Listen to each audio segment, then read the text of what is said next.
Hey everybody, it is Saturday afternoon and I was thinking about doing an around the world update today, but I've actually got a few tanks I want to tend to before I do that. So instead of doing the around the world update, we are going to start today with an update here on my waterfall tank, and maybe later tonight if I can get some maintenance done on a few tanks, then we'll be able to get a around the world update shot tomorrow or the next day coming up here real soon. So look forward to that, but in the meantime, we're going to have a very simple little update on my waterfall tank. Not really a lot going on, not a lot to talk about as far as updating you on anything necessarily, but we can take a few minutes and just have a look at it. I did get in there the other day and did a pretty big water change. I got a lot of the really tannin stained water out of the tank. I changed out the filters, so we got some nice vigorous water flow again, although it's been a couple days since I've done that, and you can see, well, maybe you can tell or not, but the water flow has decreased noticeably. It doesn't take long for that filter to start getting clogged up, and then you start getting, less and less water flow, and you can see how low the water is. I usually top it off almost to the very, very top, and we're probably about an inch low now, so that's how long... or that's how much water we lose in just a couple of days. So I really do run issues with moisture and humidity here in my basement, as I've said before. So I've got to keep a dehumidifier running pretty much round the clock. And of course, as that dries the air out, that accommodates further evaporation. And so I've got everything sort of working against itself. And when you've got all this water that's flowing and all of these plants that are transpiring moisture, that's a lot of vegetation there, a lot of surface area leaves that is transpiring water into the room. So it's basically pumping the water out of the tank and into the air.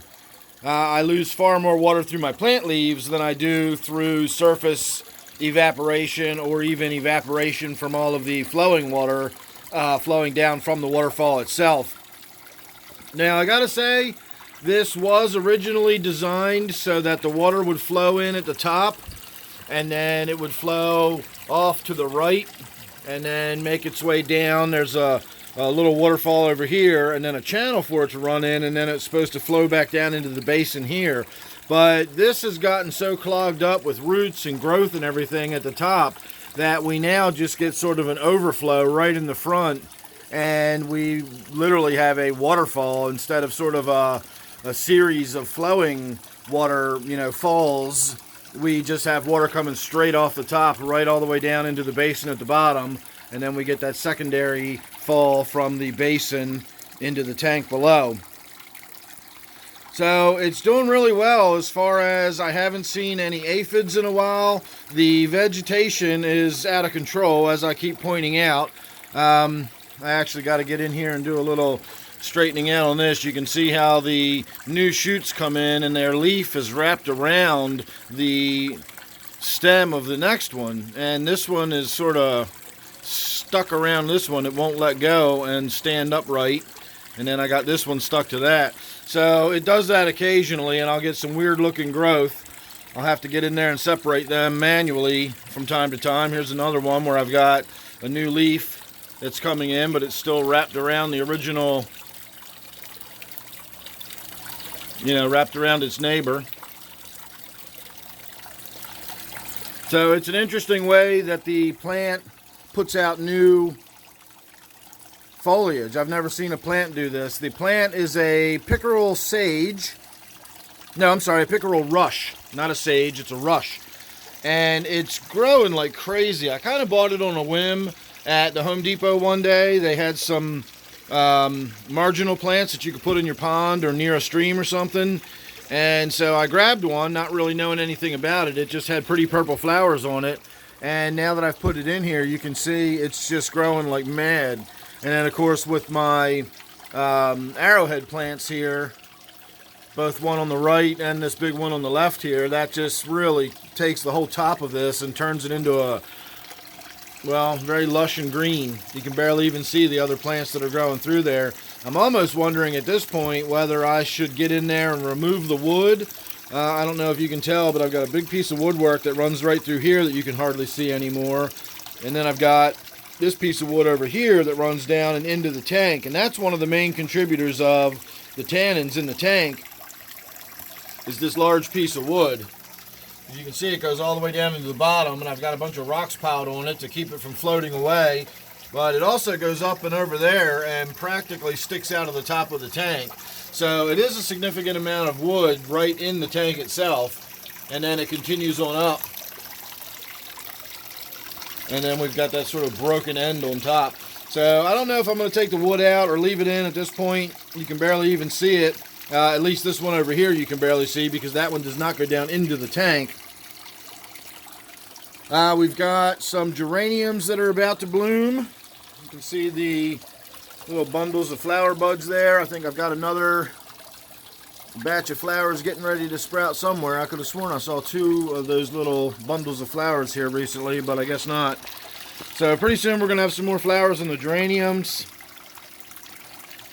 My crazy begonia over here has put out even more flowers. These flowers are a lot smaller and daintier though. One of my viewers told me this is a male plant, and that's why the flowers are so small like that.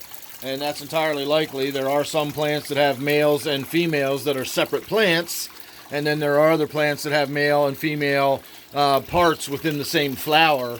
And this one apparently, or begonias apparently, have separate plants for their males and their females, and it looks like I have a male, or at least that's what I'm being told by one of my viewers, and I have no reason to doubt that they're right. So the begonia is still growing out of control. I'm still getting those dainty little flowers on there, but the plant itself is just absolutely enormous.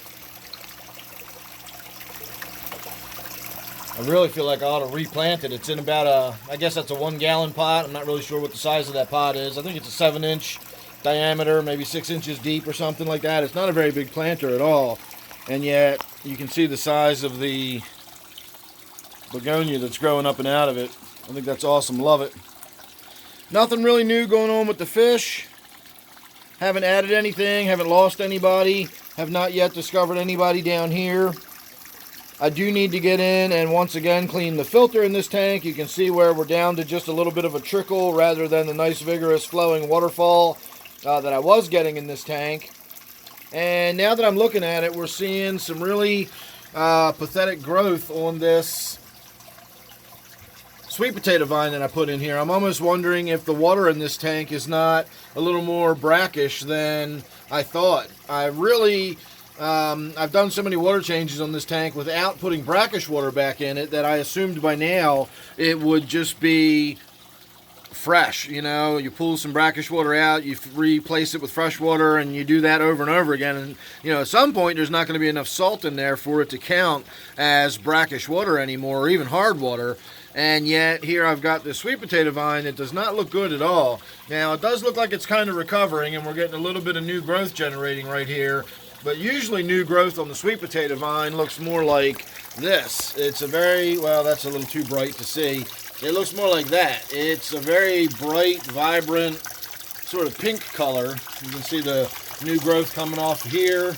Again, is that nice pink color with all the variegation in it. And then we look at this one, which is a cutting from the exact same plant, and it does not look like that at all.